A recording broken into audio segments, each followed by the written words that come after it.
ಹಾಸನದ ಭೂವನಹಳ್ಳಿಯಲ್ಲಿ ನಿರ್ಮಾಣವಾಗುತ್ತಿರುವ ಹೆಲಿಪ್ಯಾಡ್ ಕಾಮಗಾರಿಯನ್ನು ಕೇಂದ್ರ ಭಾರೀ ಕೈಗಾರಿಕೆ ಮತ್ತು ಉಕ್ಕು ಸಚಿವ ಎಚ್.ಡಿ. ಕುಮಾರಸ್ವಾಮಿ ಪರಿಶೀಲಿಸಿದರು. ಈ ವೇಳೆ ಜಿಲ್ಲಾಧಿಕಾರಿ ಸತ್ಯಭಾಮ ಕಾಮಗಾರಿಯ ಕುರಿತು ಮಾಹಿತಿ ನೀಡಿದರು. ಈ ವೇಳೆ ಶಾಸಕರಾದ ಸ್ವರೂಪ್ ಪ್ರಕಾಶ್, ಡಾ ಸಿಎನ್ ಬಾಲಕೃಷ್ಣ ಸೇರಿದಂತೆ ಹಲವು ನಾಯಕರು ಉಪಸ್ಥಿತರಿದ್ದರು. ಅವರು ಮನು ಅಂತಂದ್ಬಿಟ್ಟು from that 75 to airport and sir recently we conducted a public hearing. ಬಳಿಕ ಎಚ್.ಡಿ. ಕುಮಾರಸ್ವಾಮಿ ಹಾಸನಕ್ಕೆ ಐಐಟಿ ತರುವ ಪ್ರಯತ್ನ ಕಳೆದ ಹಲವು ವರ್ಷಗಳಿಂದ ನಡೆಯುತ್ತಿದೆ.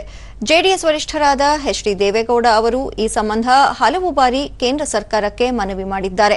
ಪ್ರಧಾನಿ ಅವರಿಗೂ ಮನವಿ ಸಲ್ಲಿಸಲು ನಿರ್ಧರಿಸಿದ್ದಾರೆ ಎಂದು ತಿಳಿಸಿದ್ದಾರೆ.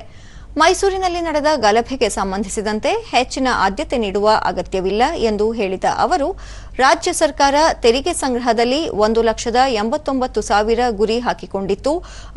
ಅದರಲ್ಲಿ 15,000 ಕೋಟಿ ರೂಪಾಯಿ ಕೊರತೆ ಎದುರಿಸುವ ಸಾಧ್ಯತೆ ಇದೆ.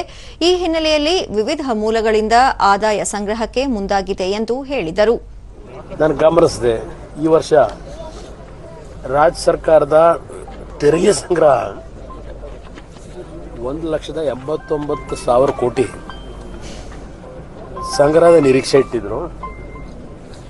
ಈಗ ಇನ್ನೂ 15,000 ಕೋತ ಆಗಬಹುದು ತೆರಿಗೆ ಸಂಗ್ರಹದಲ್ಲಿ.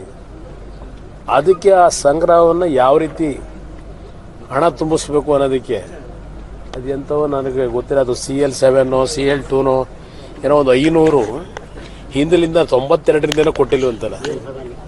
ಅದನ್ನು ಕೊಡೋದ್ರ ಮುಖಾಂತರ ಸರ್ಕಾರದ ಖಜಾನೆ ತುಂಬಿಸಬೇಕು ಅಂತ ಹೇಳಿ ಮುಖ್ಯಮಂತ್ರಿಗಳು ಅಧಿಕಾರಿಗಳ ಜೊತೆ ಚರ್ಚೆ ಮಾಡ್ತಾ ಇದ್ದಾರೆ ಅಂತಕ್ಕಂಥ ಒಂದು ವರದಿ ನೋಡಿದೆ.